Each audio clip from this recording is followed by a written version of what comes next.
우리 먼저 함께 기도하고 말씀 나누도록 하겠습니다. 사랑과 은혜가 많으신 좋으신 아버지 하나님 감사합니다. 우리를 사랑하셔서 우리를 구원하시고 하나님의 자녀로 삼아주셔서 이 시간 주님 앞에 예배하게 하시니 감사합니다. 우리가 비록 함께 모여 같은 장소에서 예배를 드릴 수는 없게 되었지만 이 시간 우리의 마음과 정성을 다하여 영과 진리 안에서 예배하는 귀한 시간 되게 하여 주옵소서. 예수님의 이름으로 기도합니다. 아멘. 본문 말씀은 역대하 7장 13절에서 14절 말씀입니다. 역대하 7장 13절에서 14절. 구약성경 665페이지입니다. 제가 읽겠습니다. 혹 내가 하늘을 닫고 비를 내리지 아니하거나 혹 메뚜기들에게 토산을 먹게 하거나 혹 전염병이 내 백성 가운데 유행하게 할 때에 내 이름으로 일컫는 내 백성이 그들의 악한 길에서 떠나 스스로 낮추고 기도하여 내 얼굴을 찾으면 내가 하늘에서 듣고 그들의 죄를 사하고 그들의 땅을 고칠지라. 아멘. 오늘은 지금은 기도할 때입니다. 라는 말씀 제목으로 함께 나누기를 원합니다. 할렐루야. 사랑하는 대한교회 학생부 친구들 반갑습니다. 우리 학생부 친구들 잘 지내고 있죠? 너무너무 보고 싶고 다들 어떻게 지내나 궁금합니다. 여러분도 그렇죠? 아니라고요? 자, 정말 이렇게 주일날 교회에 모여서 예배를 드릴 수 없었던 적은 역사 이래로 처음인 것 같습니다. 얼마 전 이런 상황에 대한 뉴스 기사에 잊을 수 없는 댓글이 있었는데요. 무엇이었냐면 어떤 크리스찬이 올리신 글 같더라고요. 이제 주일날 공적인 예배를 드리지 못하고 온라인이나 영상으로 예배드리는 이런 상황을 보면서 우리가 일제시대에도 또 6.25 전쟁통에도 지하에 숨어 들어가 함께 모여 하나님을 예배했었는데 이렇게 주일날 교회를 갈 수 없다니 너무나 안타깝다는 내용이었어요. 정말 공감이 되더라고요. 하루빨리 코로나 사태가 진정되고 예전처럼 함께 모여 마음껏 하나님을 찬양하고 예배하는 날이 오기를 기도합니다. 여러분도 함께 기도해 주시기 바랍니다. 지난주 말씀 복습합니다. 거의 한 달 전 말씀이네요. 다들 기억 안 나시겠죠? 네. 지난 시간 우리는 창세기 말씀을 함께 나누었습니다. 창세기 1장 2절 하나님이 빛이 있으라 하시니 어떻게 되었어요? 네, 빛이 있으라 하시니 빛이 있었고 그 빛이 하나님 보시기에 좋았더라. 이 말씀은 제가 가장 좋아하는 말씀이라고도 말씀드렸었습니다. 하나님이 빛이 있으라 하시면 그대로 되는 겁니다. 다른 게 필요 없어요. 하나님이 말씀하시면 그대로 되는 것입니다. 우리의 삶에도 하나님의 말씀 한마디면 그대로 될 줄로 믿습니다. 우리 학생부 친구들의 삶에 빛이 있으라. 모든 어둠은 물러가고 모든 질병은 물러가고 빛이 있으라. 할렐루야. 믿으십니까 여러분? 네, 아멘. 우리 학생부 친구들에게는 올 한 해 넘치는 빛의 축복이 있으시기를 간절히 기도합니다. 그렇다면 이 빛은 또 무엇이라고 말씀드렸나요? 말씀 함께 보겠습니다. 요한복음 1장. 여러분도 함께 성경을 찾으시면서 들으셨으면 좋겠어요. 설교 음성을 잠깐 일시 정지하시고 성경을 함께 찾으시기를 바랍니다. 요한복음 1장 1절 제가 읽어드릴게요. 태초에 말씀이 계시니라. 이 말씀은 하나님과 함께 계셨으니 이 말씀은 곧 하나님이라. 4절 그 안에 생명이 있었으니 이 생명은 사람들의 빛이라. 5절 빛이 어둠에 비치되 어둠이 깨닫지 못하더라. 9절 참 빛 곧 세상에 와서 각 사람에게 비치는 빛이 있었나니. 10절 그가 세상에 계셨으며 세상은 그로 말미암아 지은 바 되었을 때 세상이 그를 알지 못하였고. 네, 아멘. 이 빛이 무엇입니까? 네, 예수님입니다. 요한복음 8장 12절 한 절 더 보겠습니다. 나는 세상의 빛이니 나를 따르는 자는 어둠에 다니지 아니하고 생명의 빛을 얻으리라. 아멘. 하나님은 예수님을 세상의 빛으로 보내셨어요. 그렇다면 그분의 자녀인 우리는 무엇입니까? 그렇죠. 에베소서 5장 8절 너희가 전에는 어둠이더니 이제는 주 안에서 빛이라. 빛의 자녀들처럼 행하라. 여러분, 우리들도 역시 빛의 자녀입니다.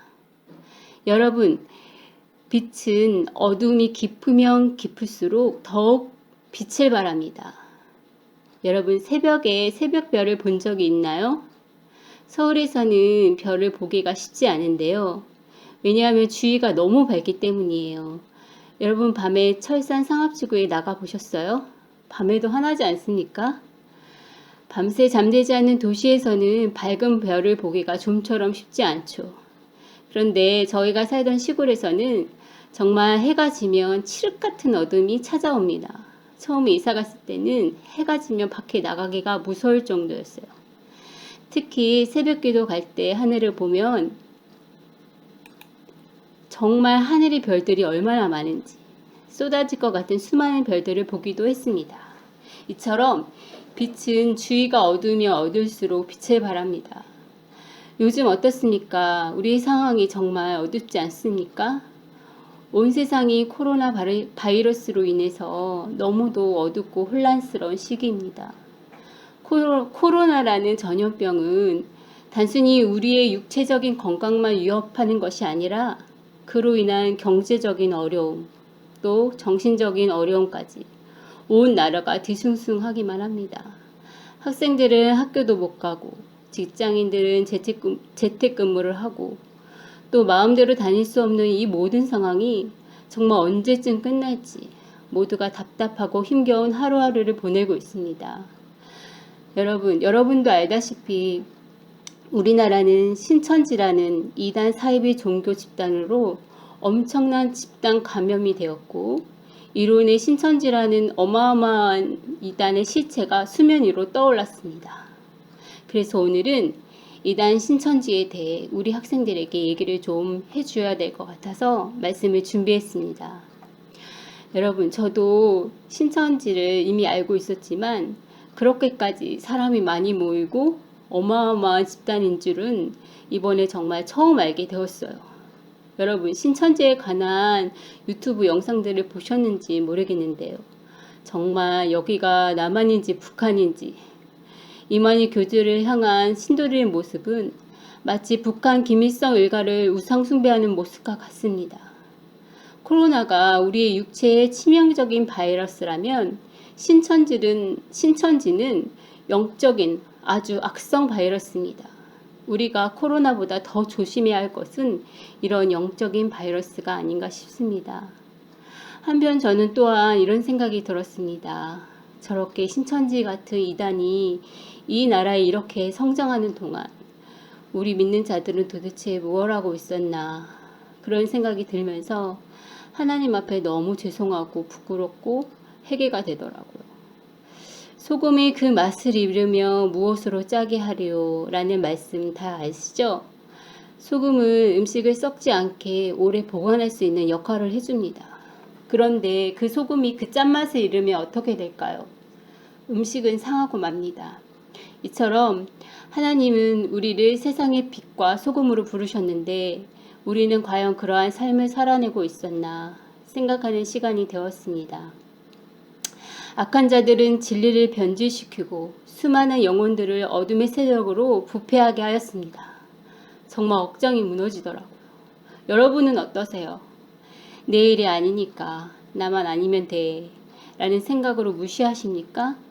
아니면 이단에 빠진 저들이 미련하다고만 비난하십니까? 생명의 빛이 우리 안에 있다면 우리는 우리의 육신을 죽이는 코로나 바이러스보다 우리의 영혼을 말살시키는 이런 영적인 바이러스를 더 경계하고 우리 안에 침투하지 못하도록 철저하게 우리의 영혼의 위생을 관리해야 할 것입니다. 여러분, 이단에 빠진 사람들을 보면서 정말 이해가 안 가시죠? 아니 도대체 이만희가 뭔데 그냥 상식적으로 생각해도 이건 아닌 것 같은데 30만 명이라는 영혼이 넘어갔습니다. 여러분, 우리는 하나님의 진리의 말씀을 알고 그 진리 안에 바로 서야 합니다. 그렇지 않으면 영적인 악성 바이러스가 우리를 공격할 때 넘어질 수밖에 없는 것입니다. 여러분, 사탄은 그렇게 쉬운 존재가 아니에요. 사탄은 미혹의 영입니다. 신천지가 사람들을 포교할 때 얼마나 철두철미한지 아십니까? 그들은 10년을 넘게 연구한 전도 전략을 세워서 한 타깃이 정해지면 그를 포섭하기 위해 정말 상상도 못한 방법으로 끌어들인다고 해요. 먼저 그 사람에 대한 데이터를 뽑는다고 합니다. 그 사람이 자라온 환경은 어떠했고, 그 사람의 결핍은 무엇인지, 또 어떤 취미 활동을 좋아하는지. 예를 들어 음악을 좋아하는 사람이라면 최고의 선생님을 붙여줘 레슨을 받게 하고 친교도 하고 동아리 활동도 하면서 자연스럽게 접근한다고 합니다. 그렇게 6개월에서 1년 정도 자신이 신천지라는 사실을 철저히 숨기고 그 사람과 관계를 쌓아갑니다. 엄청 사랑해주고 물질과 시간을 들여 헌신합니다. 그러다가 어느 순간 내가 잘 아는 선교사님이 외국에서 오셨는데 우리 함께 만나보지 않을래? 하면서 만남을 갖고 성경 이야기를 하며 기존 교회에서는 들어보지도 못했던 특히 계시록 말씀 그런 것들을 가리키면서 진리를 왜곡합니다. 계시록에 보면 14만 4천 명이라는 이기는 자가 나오는데 그 안에 속해야만 천국에 들어갈 수 있다고 가르칩니다. 그리고 자신들 신천지만이 그 이기는 자들이라고 말합니다. 일반 우리 개신교회 목사님들은 진리를 왜곡해서 전하는 거짓 선지자라고 말하면서 신천지 교리만이 참된 교리이고 교주 이만희를 약속의 목자라고 추앙하면서 하나님처럼 섬기는 것입니다. 진짜 끔찍하지 않습니까? 정말 드라마에서만 보던 사이비 교주짓을 지금 이 시대에 버젓이하고 있는 단체가 바로 신천지인 것입니다. 그런데 이미 신천지는 30만이 넘었어요. 그러면 어떻게 해야 할까요? 그 중에서 또 추리는 것이죠. 전도 잘하고 헌금 잘하고 그러한 엘리트만이 14만 4천 명에 들어갈 수 있다고 또 속입니다. 전도 못하면 벌금 100만 원 내라고 합니다. 여러분, 이게 말이 됩니까? 여러분 조심하세요. 이것이 신천지의 시체고 이단의 시체입니다. 성경에 보면 사탄을 광명한 천사라고 비유하고 있어요. 사탄은 자신의 시체를 드러내지 않고 광명한 천사로 속여 사람들의 마음을 현혹합니다. 그들은 자신이 포섭하려는 사람에게 다가가 어마어마한 사랑을 줍니다. 그 사람을 위해 시간을 들이고 물질을 들여 엄청나게 공을 들여 관계를 쌓아갑니다. 여러분도 아시다시피 이 세상 살아가는 게 참 쉽지 않잖아요.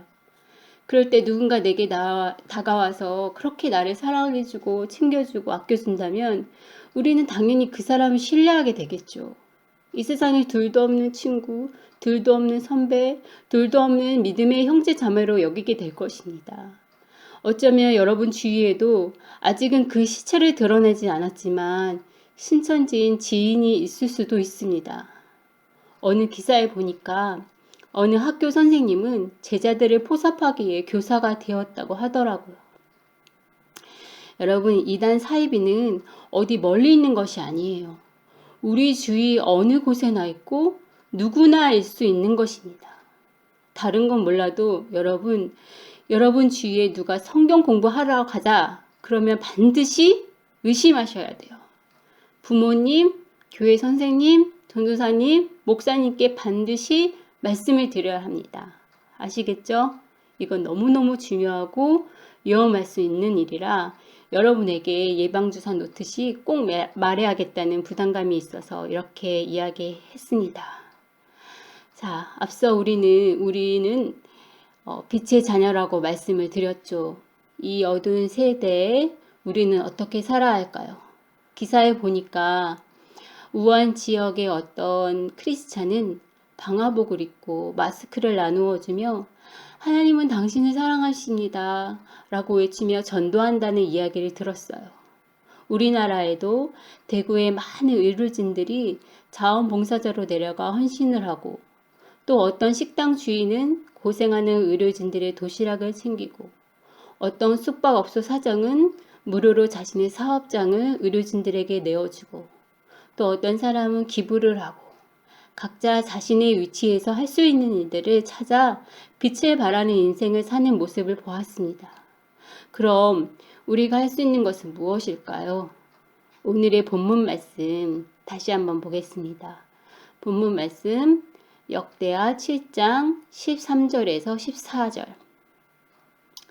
혹 내가 하늘을 닫고 비를 내리지 아니하거나 혹 메뚜기들에게 토산을 먹게 하거나 혹 전염병이 내 백성 가운데에 유행하게 할 때에 내 이름으로 일컫는 내 백성이 그들의 악한 길에서 떠나 스스로 낮추고 기도하여 내 얼굴을 찾으면 내가 하늘에서 듣고 그들의 죄를 사하고 그들의 땅을 고칠지라. 아멘. 여러분, 최소한 우리는 기도할 수 있습니다. 우리 모두가 저 중국 우한으로 또 대구로 갈 수는 없지만 우리 각자 자리에서 먼저 우리 자신을 돌아보고 하나님 앞에 회개하고 이 나라, 이 민족, 더 나아가 열방과 세계를 향하여 기도할 때입니다.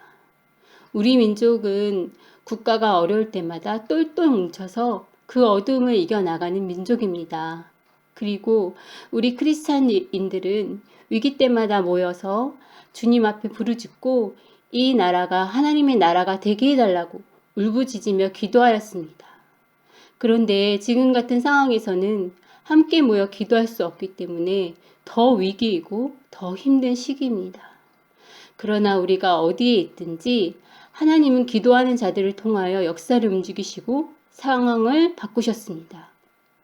애굽에서 종노릇하며 울부짖는 이스라엘 백성을 불쌍히 여기시고 모세를 보내어 출애굽시키신 하나님.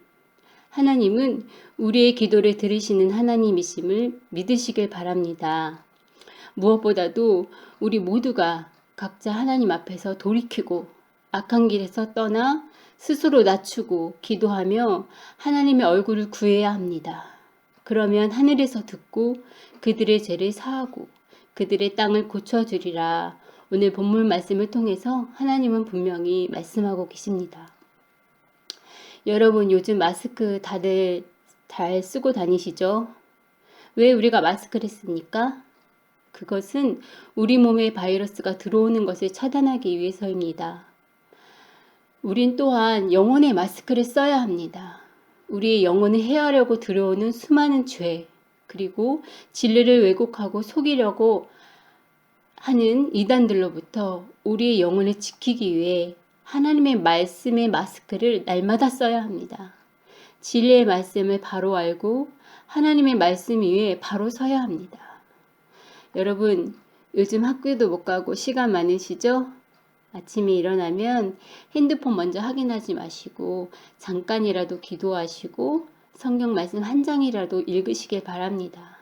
특별히 지금은 사순절 기간입니다. 우리를 위해 십자가를 지신 주님의 고난과 사랑을 묵상하며 하루하루 말씀과 기도로 승리하고 성장하는 저와 여러분이 되시기를 간절히 기도합니다. 말씀 마치겠습니다.